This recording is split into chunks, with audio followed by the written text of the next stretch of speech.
दोस्तों, इस कलयुग में हर गृहस्थ को शिवलिंग की आराधना जरूर ही करनी चाहिए। शिवलिंग से आप अपने 9 के 9 ग्रहों को आप संतुलित कर सकते हैं। शिवलिंग की आराधना करने से, उन पर विभिन्न तरह के जल अर्पित करने से यह आपके 9 के 9 ग्रहों को संतुलित कर देता है। और घर में आपको कैसा शिवलिंग रखना चाहिए, कितना छोटा रखना चाहिए, ये भी इस वीडियो में आपको बताने वाली हूँ। क्या क्या ग्रहों से संबंधित आपको क्या क्या चीज़ें अर्पित करनी चाहिए, क्या समस्याएं हैं, उनके अनुरूप आप चीज़ें अर्पित करते हैं तो शीघ्र ही भोलेनाथ आपकी हर समस्या को हर लेते हैं और आपके जीवन में भी सुख, समृद्धि और शांति आती है। क्योंकि त्रिदेवों में महादेव सबसे बड़े देव, देवों के देव महादेव कहे जाते हैं। महादेव की आराधना स्वयं भगवान विष्णु भी करते हैं। माता माँ लक्ष्मी की कृपा चाहिए तब भी आपको महादेव की आराधना करनी चाहिए। दाम्पत्य जीवन सुखी चाहिए तो माता पार्वती के साथ में आपको भोलेनाथ की आराधना करनी चाहिए। घर में सुख, समृद्धि और शांति चाहिए, विघ्नों में से, कलेश और से मुक्ति चाहिए, उसके लिए आपको शिव परिवार की आराधना करनी चाहिए। किस विधि से करनी चाहिए वो सब कुछ आपको आज इसमें विस्तार से बताने वाली हूँ। तो वीडियो को दोस्तों लास्ट तक पूरा देखिएगा, बिल्कुल भी स्किप मत कीजिएगा। साथ में ही आपको अमृत की बूंद और जादुई अक्षर दूंगी, राहु काल और अभिजीत मुहूर्त का समय बताऊंगी, साथ में आपको लकी अंक देने वाली हूँ। राधे राधे दोस्तों, मैं आपकी एस्ट्रो दोस्त एस्ट्रोलॉजर अर्चना गुप्ता अपने ज्योतिष के चैनल पर आप सभी का हार्दिक स्वागत करती हूँ। और कैसे हैं आप सभी? आशा करती हूँ आप सभी स्वस्थ और प्रसन्न होंगे अपने पूरे परिवार के साथ। दोस्तों, वीडियो शुरू करूँ उससे पहले आप सभी से कहना चाहूँगी, आपने अब तक मेरे इस चैनल को सब्सक्राइब नहीं किया है तो प्लीज़ चैनल को सब्सक्राइब कीजिए। वीडियो अच्छे लग रहे हैं तो इन्हें शेयर भी कीजिए अपने family members, friend circle, social media पर, जिससे अधिक से अधिक लोग इनका फ़ायदा उठा सकें। आप भी जानते हैं मैं आपको ऐसा कोई उपाय नहीं देती हूँ जिससे कि किसी अन्य को नुकसान पहुँचे या आपका कोई भी खर्चा हो। ऐसे उपाय जो आपके घर की चीज़ वस्तुओं से आपको उपाय हो जाए। अमृत की बूंद और जादुई अक्षर तो मात्र 1 मिनट के हैं, जिसमें ना तो कोई समय लगता है ना कोई धन खर्च होता है। इसे हर कोई व्यक्ति कर सकता है, चाहे वो पूजा पाठ करता हो ना करता हो। तो जरूर करते रहिए दोस्तों। अमृत की बूंद और जादुई अक्षर इन्हें क्यों करना चाहिए? ये सबसे पहले आपके मानसिक तनाव को दूर करते हैं, ऑरा को क्लीन करते हैं, इम्यूनिटी को बूस्ट करते हैं। ऑरा हमारे बाहर जो एक महाआवरण होता है वो जब भी हमारी खराब होती है हम बहुत अधिक नेगेटिव हो जाते हैं, बीमार रहने लगते हैं, मन बुझा बुझा रहने लगता है, घर में चिड़चिड़ का माहौल रहने लगता है, घर में क्लेश का वातावरण रहता है। यही जब हमारी ऑरा अच्छी होती है, लोग हमसे मिलना पसंद करते हैं, लोग हमसे बात करना पसंद करते हैं। चंद्रमा अच्छा होता है जो धन और मन दोनों का कारक है, तो हमारे घर में प्रॉस्पेरिटी आने लगती है, सभी के मन मिलने लगते हैं, घर में सभी के बीच में सामंजस्य बढ़ने लगता है। इम्यूनिटी बूस्ट होती है तो बीमारियां हमारे पास आसपास नहीं भटकती हैं, छोटी छोटी बीमारियां हमारे से स्वतः ही हमसे दूर हो जाती हैं। तो कहने का तात्पर्य बहुत ही लाभकारी है, आप इनको जरूर करना शुरू कर दीजिए। 14 नवंबर 2022 दिन सोमवार, आज का राहु काल है सुबह 8:05 से 9:20 तक। इस समय आपको कोई भी शुभ कार्य नहीं करना चाहिए। अभिजीत मुहूर्त का समय है 11:43 से 12:26 तक। इस समय आप कोई भी शुभ कार्य कर सकते हैं। आज की अमृत की बूंद में आपको थोड़े से दूध में 1 चुटकी हल्दी पाउडर डालिए, थोड़ा सा शहद मिक्स कीजिए और इस दूध को आप भोग स्वरूप इसको आप सेवन कीजिए। तो ये आज आपके सारे ही चीज़ों से, आपको टेंशनों से मुक्ति दिलाएगा, आपकी इम्यूनिटी को बूस्ट करेगा, मन में प्रसन्नता लाएगा। आज का जादुई अक्षर है रमा वाला रा।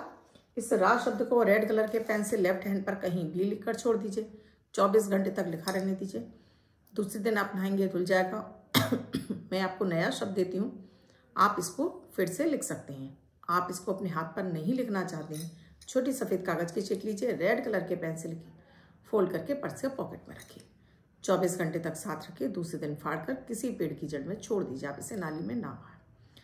दोस्तों, भोलेनाथ इस देवों के देव हैं। इनकी आराधना से, इनके ऊपर जल अर्पित करने मात्र से ही आपके जीवन के सारे कष्ट दूर हो जाते हैं। क्योंकि भोलेनाथ ने इस समस्त सृष्टि को गरल विष पीकर, जो समुद्र मंथन में जो विष निकला था उसको पीने के बाद ये नीलकंठ बने। महादेव का पूरा गला आपने देखा है नीलकंठ नीला हो गया उस जहर का सेवन करने से। अगर वो जहर इस पृथ्वी पर पहुंच जाता तो सृष्टि ही नष्ट हो जाती। तो इसलिए उस गरल को विष को पीने से, जो उनका कंठ नीला हुआ, उससे आपके जीवन के कैसा भी विष हो, उस विष से आपको भोलेनाथ बाहर निकाल लेते हैं। 9 ग्रहों को संतुलित करने के लिए भी आपको भोलेनाथ की आराधना जरूर ही करनी चाहिए। हर गृहस्थ व्यक्ति को अपने घर में, आपको धन भी चाहिए, आपको अपने संतान भी चाहिए, आपको उत्तम स्वास्थ्य भी चाहिए, पति पत्नी में सामंजस्य चाहिए, आप चाहते हैं कि यार आपके घर में दिनों दिन तरक्कियां होती रहें, तो आपको छोटा सा एक पारे का शिवलिंग, मात्र एक अंगुष्ठ मात्र, बस इतना सा पारद शिवलिंग जो कि पारे से बना होता है, शुद्ध रूप से बुद्ध की ही धातु होती है। इसको देखने मात्र से, इसके दर्शन मात्र से आपके जीवन में कैसा भी संकट चल रहा हो दूर होता है। तो हर गृहस्थ व्यक्ति को अपने घर में जरूर स्थापित करना चाहिए। अपने घर के मंदिर में एक छोटा सा जो मंदिर है उसमें सफेद एक आसन दीजिए, इनको सफेद कलर का वस्त्र बिछाइए, एक छोटी सी पीतल की कटोरी लीजिए, उसके अंदर इसको स्थापित कर दीजिए। और जब जल अर्पित करना हो तब इसे बड़े कटोरे में रखिए, उसके बाद वापस इसको उसी जगह पर स्थापित कर दीजिए। इसमें कोई स्थापना की कोई विधि नहीं है। विशेष रूप से इसका जो योनि मुख होता है उसे आपको उत्तर की तरफ रखना चाहिए, जिससे कि इसका पूरा असर आपको मिलता रहे। वहां से कुबेर की कृपा, माता माँ लक्ष्मी की कृपा, धन समृद्धि आपके घर में आती रहती है। अपने घर के मंदिर में भी उत्तर की दिशा में ही आपको शिवलिंग स्थापित करनी चाहिए। इस शिवलिंग से आप अपने 9 के 9 ग्रहों को संतुलित कर सकते हैं, वैवाहिक सुख प्राप्त कर सकते हैं, जॉब कारोबार में वृद्धि पा सकते हैं, संतान सुख प्राप्त कर सकते हैं।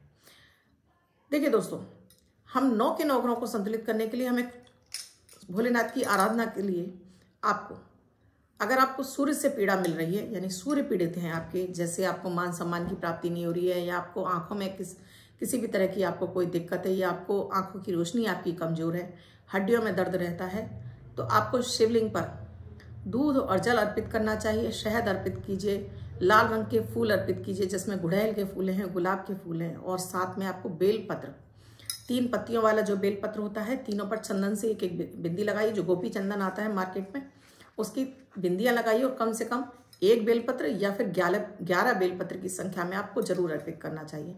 सोमवार विशेष रूप से भोलेनाथ की आराधना के लिए, यूं तो भोलेनाथ की आराधना 7 दिन होती है, लेकिन सोमवार विशेष रूप से भोलेनाथ का दिन होता है, तो आप अगर चाहें तो हफ्ते में 1 दिन भी ये सारे उपाय कर सकते हैं। पर मैं कहूँगी कि आप अपने घर में स्थापित कीजिए और नियमित कीजिए। और इस जल का छिड़काव, आपको लगता है घर में सुख समृद्धि और शांति नहीं है, कलह का वातावरण, पूरे घर में छिड़किए, उसके बाद ले जाकर किसी पेड़ की जड़ में छोड़ दीजिए। नाली में नहीं बहाना चाहिए आपको। देखिएगा कि कैसे कुछ ही दिनों में इस प्रयोग से आपके घर में सब कुछ आपके मन मुताबिक होने लगेगा, लेकिन आपको धैर्य रखना होता है। क्योंकि जैसे आपने देखा है, नंदी जो आपने मंदिर के बाहर रखे रहते हैं और हमेशा शिवलिंग की तरफ ही उनका चेहरा होता है। नंदी भगवान भोलेनाथ के रक्षक हैं, सवारी भी हैं और रक्षक भी हैं। उनके पूरे परिवार की बाह्य शत्रुओं से रक्षा करते हैं। दोस्तों, अगर चंद्रमा आपके पीड़ित हैं तो आप सफेद रंग के वस्त्र धारण करिए, सफेद चंदन भोलेनाथ पर अर्पित कीजिए, साथ में गाय का दूध या आपको जो भी दूध मिल जाए, क्योंकि इस समय आपको विशेष रूप से गाय का दूध इजीली मिलता नहीं है, तो आप कोई भी दूध अर्पित कीजिए, मात्र 2 या 3 चम्मच। उसके बाद ये दूध का पैकेट आप किसी भी गरीब को दान कर दीजिए। तो इससे आपका चंद्रमा अच्छा होने लगता है, धन भाव आपका मजबूत होने लगता है। दोस्तों, ध्यान रखिए कि शिवलिंग पर जब भी कोई चीज़ आप अर्पित करते हैं, आप कई और की संख्या में आप अर्पित कर रहे हैं, हर एक के बाद में आपको जल जरूर अर्पित करना चाहिए। और बाद में सबसे लास्ट में आपको साबुत अखंडित चावल जरूर ही चढ़ाने चाहिए, मात्र इतने 10-11 की संख्या में। चंद्रमा की पीड़ा को ये दूध आपका शांत कर देता है, मानसिक तनाव से आपको मुक्ति मिलने लगती है, मन आपका प्रसन्न रहने लगता है। किसी भी तरह से विष दोष बन रहा है, उस विष दोष का भी आपके जीवन में काट होने लगता है।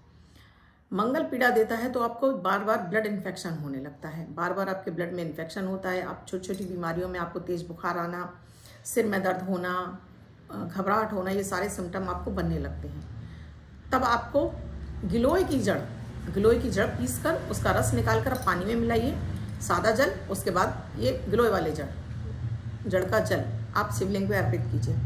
अगर आप स्वयं कर रहे हैं तो अपने लिए आप नमः शिवाय का जाप कीजिए।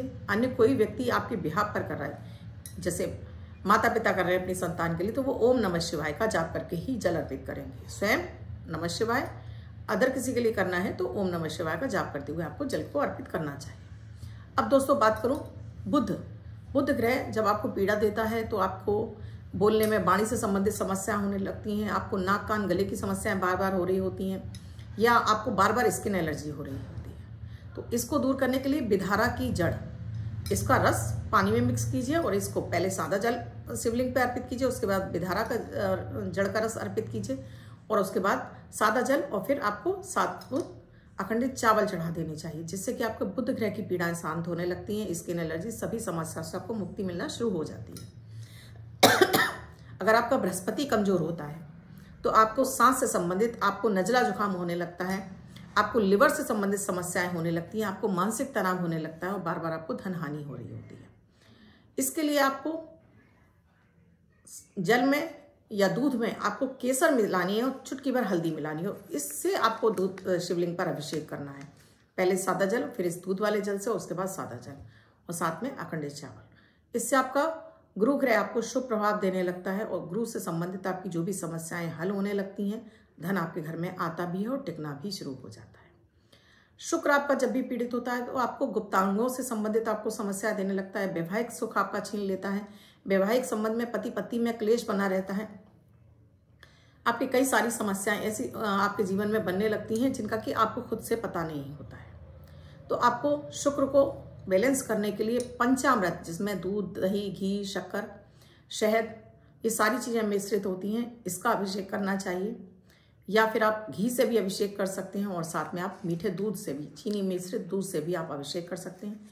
इससे आपका शुक्र ग्रह बलवान होने लगता है, शुक्र जनित पीड़ाएं आपकी शांत होने लगती हैं और शुक्र आपको सुफल देने लगता है।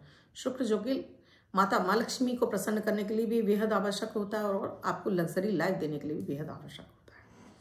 बात करूं शनि की, शनि जब पीड़ा पहुंचाते हैं तो आपके रोजी रोजगार में वृद्धि नहीं होती है, आपका जॉब छूट जाता है, आपको बार बार चोट और एक्सीडेंट, दुर्घटनाओं की समस्याएं आपके जीवन में लगी रहने लगती हैं।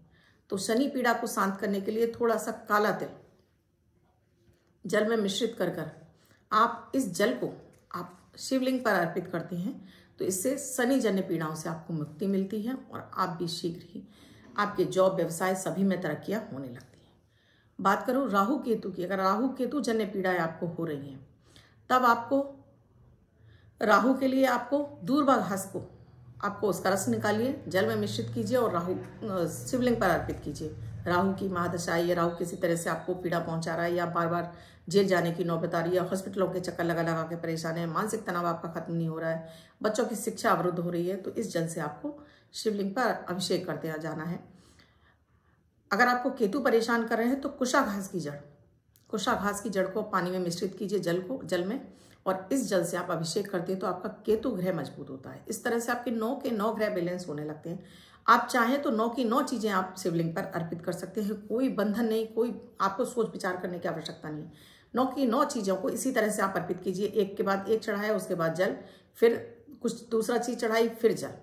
इस तरह से आप 9 के 9 ग्रहों को संतुलित करने के लिए हर सोमवार ये उपाय कर सकते हैं। इसमें किसी तरह का आपको कोई भी कष्ट नहीं होने की जरूरत, किसी से पूछने की आवश्यकता नहीं है। अगर आप जॉब और कारोबार में, व्यवसाय, अपने रोजगार में वृद्धि चाहते हैं तो आपको चीनी मिश्रित दूध का अभिषेक हर सोमवार को जरूर करना चाहिए और थोड़ा सा दूध किसी को, गरीब को दान जरूर करना चाहिए। भूमि का भोग सुख चाहते हैं, भवन का सुख चाहते हैं तो हर सोमवार और मंगलवार को आपको शहद से शिवलिंग का अभिषेक करना चाहिए, जिससे कि आपका भूमि और भवन का जो सपना है वो आपका पूरा हो। आपको लग्जरी लाइफ चाहिए, आपको वैवाहिक सुख चाहिए, तो उसके लिए आपको हर शुक्रवार को पंचामृत से भोलेनाथ का अभिषेक करना चाहिए।